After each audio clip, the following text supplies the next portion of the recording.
আমারে বলিছে তারা করিয়া মুনিতে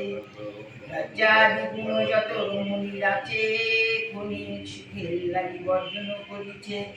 স্বামীরে নামারে তারা না শুনে বচন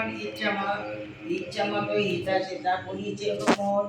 অতি গিয়ে এইরূপ পাপের আগার অচলা হইয়া সেটা থাকি কি প্রকার রিয়া নারদ বলে বিষণ্ণ বদনে কিরূপে প্রসন্না তুমি হবে হবে নারী বনে কিরূপে পাইবে তারা তব পদ ছায়া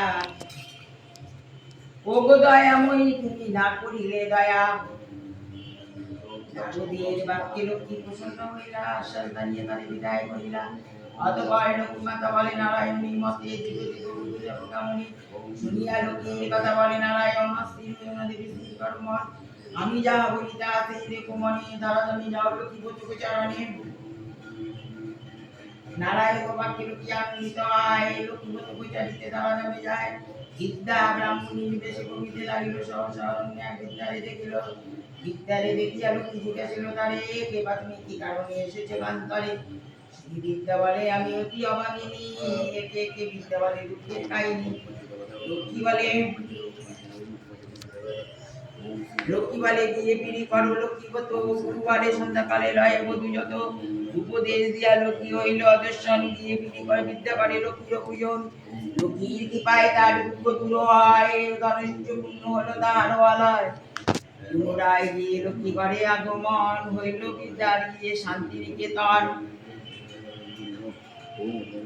জগতেতে বাস করে বনিকতনায় দুর্যুগে দুর্দতাবতের সময় দেখি মনিকে সে গানি করে বিবাবত কলসব বিবামাবানি সদাগর কথা শুনি বলে বধূগণ লক্ষ্মীগত করিতে মানুষ পুরাণ সদাগর সুবিধা বলে অহংকারে যে জন দুঃখেতে রাখে যে জন দুঃখেতে রাখে সে ফিরে লক্ষ্মীদেব সদাগর বাক্যে লক্ষ্মী কবিতা হইলা অল্প দিনে চন্দ্রচারা তারে করিলা সন্তুষ্ট হইল নষ্ট করিলা রে দাঁড় দৈবরে গাছে বিদ্যা লাগা বিদ্যা লক্ষ্মীগত করে লয় বধূগণ বণিকের মনে করে পূর্ব বিবরণ মনেতে বুঝিল কেন তাকে করেছে অহংকার করে লক্ষ্মী তারে ছাড়িয়াছে বিকল জুড়ি সেই বণিক নন্দন কাঁদিতে কাঁদিতে করে লক্ষ্মীর স্তবন সব সতী করি শেষে প্রণাম করিল ঝরিতে লাগিল লক্ষ্মীগত সার বলি মনেতে বুঝিয়া ঘুরি বরে লক্ষ্মীগত করে গিয়ে গিয়া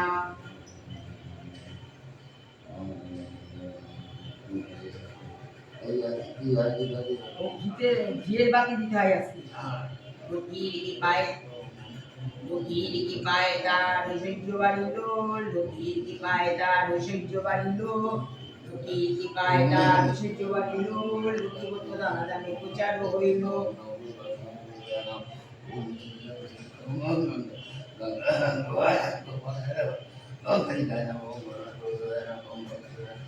দিল্লিতে বসতি তার বিশেষ নাম সতী সাধিপতি তার পদ্মাবতী নাম জগৎশের পুত্র তার বিদ্যান হলো দিল্লী সরাসরি তাহারে ডাকিল রাজসভা মাঝে শিশু লাভ করে জ্ঞান দেখি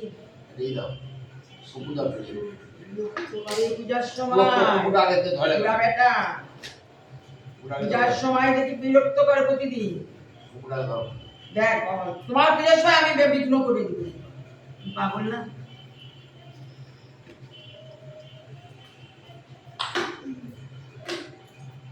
রাজসভা মাঝে শিশু শাস্ত্র লাভ করে পড়তে পড়তে দিল্লিতে বসতি তার জ্যোতিষের মাথা ছিট আছে দিল্লিতে বসতি তার জ্যোতিষের নাম সতীয়াধিপতি তার পদ্মাবতী নাম জগৎশী দিল্লী শহরে সুনিতা তাহারে ডাকিল রাজসভা মাঝে শিশু শাস্ত্র লাভ করে জ্ঞান দেখি দিল্লী সর্ব আনন্দ অন্তরে বাদশা বলে হে জগৎ গুণমুগ্ধ আমি যা চাইবে তাহারি যাও তুমি জগৎ শুনিয়া বলে দিল্লী সরে জিজ্ঞাসা করিয়া আমি আসিল নইলে জগৎ বিদায় লয়ে বাড়িতে আসিল মাতার নিকট আসি জিজ্ঞাসা করিল পদ্মাবতী শুনি বলে সুন্দরী বাছনি সত্য করাইয়া তুমি বলিবে যে বাণী পূজা করি পূর্ণিমায় দিল্লী শহরে কেউ জানিবে না আলোপতি ঘরে ঘরে শুনিয়ে বাদশাহ গেল, মাতার নির্দেশ মতো সকলেই বলিল। বাদশাহ সে কথা শুনি ডাকাইল ভূতে, জগতের সব কথা বলিল তাক। বাদশার আদেশে দূর বলিল তাকে, বাদশার আদেশে দূর ঘোষণা করিল। প্রজাগুলি দিনে কেউ জ্বালিবে না আলো, হেতাসতী পদ্মাবতী আনন্দিত মনে। জ্বালিল ঘিতের বাতি প্রজাগুলি দিনে, নিজে পদ্মাবতী থাকে দ্বার আগলিয়া, হেনুকালে লক্ষ্মী আসে করুণা করিয়া। লক্ষ্মী বলে ঘুমিলাম প্রতি ঘরে ঘরে, কেউ বাতি জ্বালে নাই আছে অন্ধকারে।